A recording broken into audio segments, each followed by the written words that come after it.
Today I popped into the supermarket and there she was, a giant leftover crab still waiting on the shelf. Our eyes met, destiny struck, so I decided to bring her home and make her part of the family. Alright everybody, we just got back. Sorry, I caught a cold and my throat is wrecked. But seriously, you won't believe this at all. The neighborhood supermarket just got a brown crab. Yes, that brown crab from Europe.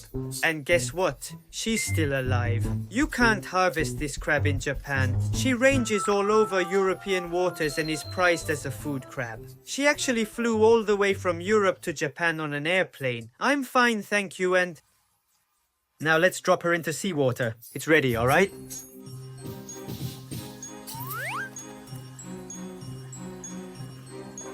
She's moving, look at her go. First things first, she's clearly oxygen starved, so I'll get some air bubbling in there right away. Alright folks, it's been 30 minutes of aeration, so let's check on our crab girl. Hey, her antennae are twitching. She's definitely livelier than earlier. Still, when I touch her, she hardly reacts, so she's not back at full power yet, which makes sense. Doesn't her face look kind of funny? Kind of like an axolotl, right? Anyway, to recap, she's a brown crab. That European brown crab we've been discussing today.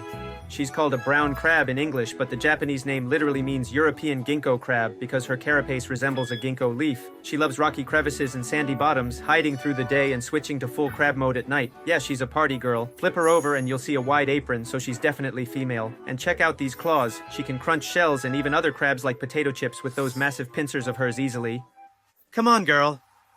Next time I'll let her bite me off camera. Do you notice those white scattered dark specks? She's unfortunately come down with shell rot, you know.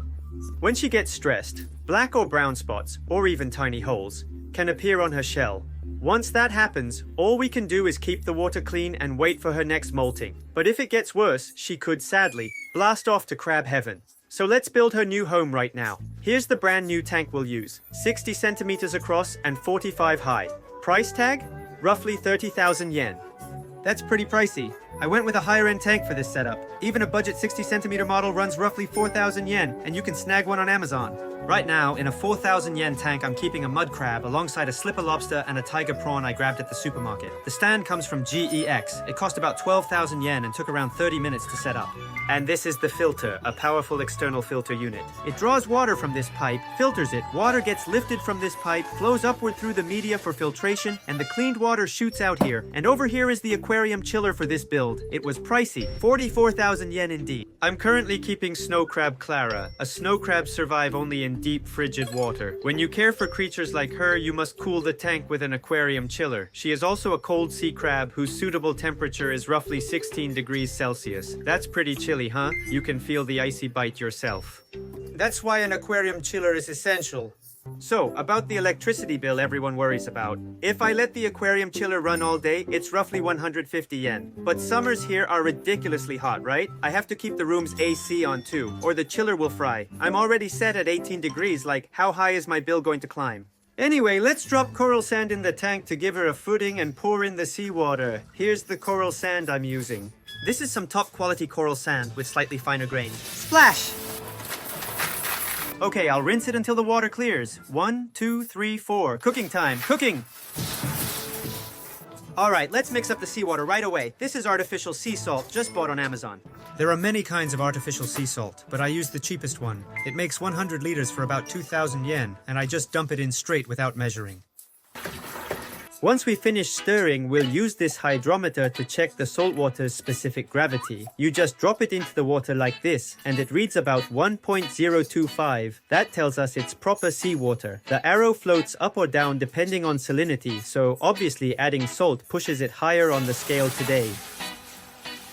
Alright, the tank is finished. I know we've built a crazy number of tanks in such a short time, but every single one still gets me totally pumped. Seriously, I'm buzzing. Okay, flipping on the aquarium chiller. I'll set the temperature to 17 degrees. Set. Let's see if she's alright. We'll start acclimation right away, using the drip acclimation gear. I drop the tip of the little hose into the tank, then suck on this hollow section with my mouth. That removes the air inside the tube, and thanks to the siphon effect, water begins to flow. This slow trickle gently matches temperature and water quality at the same time. Alright, acclimation's finished, so let's get her straight in. Girl, you made it all the way from UK. Well done, seriously. This is the moment that would make America cry right now. How is she? Look at those bubbles. So puffy. Wow. Her movement suddenly turns super energetic. Her presence is outrageous, like a floating mochi or a giant rice cake. Because the water quality and temperature are dialed in, she doesn't seem stressed at all. Now let's put the lid on the tank. I slide in these supports like so. I grabbed this acrylic cover online and it fits perfectly right here. Oh yeah, looking good, right? When splashed water dries, salt crystals build up everywhere. The tank rim, the light, the wall, and soon your whole place turns into a salty disaster. So kiddos, if you don't want your parents to kill you, keep that lid on tight. You can buy one online or DIY it from stuff at the hardware store, but cover the tank. That's everything for now. I'm about to add some live rock now. You can buy this live rock online. It's basically a stone covered with tons of microorganisms, and dropping it in boosts water quality. The box showed up today, but the amount was way too small, so I'm going to order more. Okay, aeration is running and the live rock is in place. As for the brown crab, she normally spends the day half buried in sand or mud, but I'll keep the substrate shallow in this tank. If the layer of sand is too thick, the flow of water down at the bottom stops, and the water quality can quickly go bad. I want to build her a home that lets me relax, knowing she's safe. And since she's nocturnal, she's still for now. But I expect her to get busy after dark. So I'll switch the light off for a bit and watch her reaction closely. Okay everyone, thank you so much for the over 3,000 comments you posted when we asked for a name for her. Our mantis shrimp. We've chosen one, here we go. Ta-da! We settled on the name Heidi. Yes, come on. If we already have Clara, then of course she should be Heidi. Since then, Clara's been gobbling all sorts of food and she's bursting with energy. Night-night. Hey everyone, quick mini update. A gigantic 190 centimeter aquarium just arrived in the Mizu Ramen studio. Woohoo! Isn't it insanely big? I mean, come on, we could keep practically any creature imaginable in here. Seriously, a whole person could get in there. Okay, maybe not entirely though. Check out this filtration sump, it's massive. The pump to move water was donated by a viewer who ran a sushi bar that's closing down. We're truly so grateful. We'll get this aquarium up and running, so you'd better stay tuned. For now, I'm off to my parents' house to tend their animals. Hey! So that's how I ended up back at my parents' place. Time to look after the little family members I picked up at the supermarket. First up, I'm gonna feed the hairy crab Fluffball. She's just entered her second month with us and she's bursting with energy. Today's menu is fresh clam. Whoa, she's eating. When I was a student, I was so hairy that people called me a hairy crab or even a monkey. That's why I feel a real bond with this fluffy girl. We're basically besties. Now I'm off to feed Lobster the lobster. Check this out, everyone. I ordered him new house online, but see, he darted right in and made herself comfortable straight away. Look, there he comes, hello. He's trying to grab 2 pieces. Whoa, he went for it, cracked it open. Amazing, just like that. He's a lobster with about 70 kilograms of grip strength, so out in nature he'll regularly crush tough shells like this for a meal. Whoa, he just dropped it. He's absolutely adorable, but raising him is pretty demanding. Since he comes from chilly waters, an aquarium chiller is a must. And because he gobbles down heaps of food, he fouls the water in no time. I ordered a protein skimmer today to keep the water even cleaner, and once it arrives, I'll show you. Okay, next I'm off to feed Fujitsubo the mud crab. Let's go. Oh, sorry about that. He's really into it today. Whoa, so impressive. The way you crack it is incredible. You're brilliant. Oh my gosh, look at him. His eating style is completely over the top. Incredible. Oh, and for the record, both of my sea anemone kin and Tama are perfectly healthy. Now check out this little mantis shrimp that hitchhiked on the live rock. Look at her. She's busy digging and sculpting her very own burrow, ferrying grains of sand and decorating it exactly the way she likes. Since she's just grown bigger after molting, I'll have to set up a fresh, smaller tank for her. Finally, we have the slipper lobster. She hasn't touched a bite in a little over a month. If things stay like this, she's definitely going to kick the bucket. Even though the water quality is perfect, she just won't eat. If you're watching this video, if anyone has more info, please leave it in the comments. Okay, I said I'd go check on the brown crab, and now I'm back.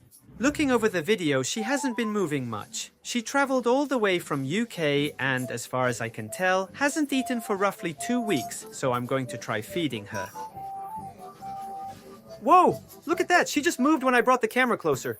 Hold on, she's actually coming toward me. Wait, how is this possible? She hadn't budged all day, yet the instant I turned the camera on, after hours of stillness, she suddenly started moving.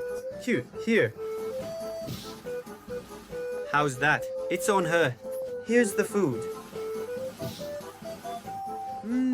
She's reacting to the scent, but doesn't seem ready to eat. I'll dim the lights again and watch a while to see whether she ever feeds.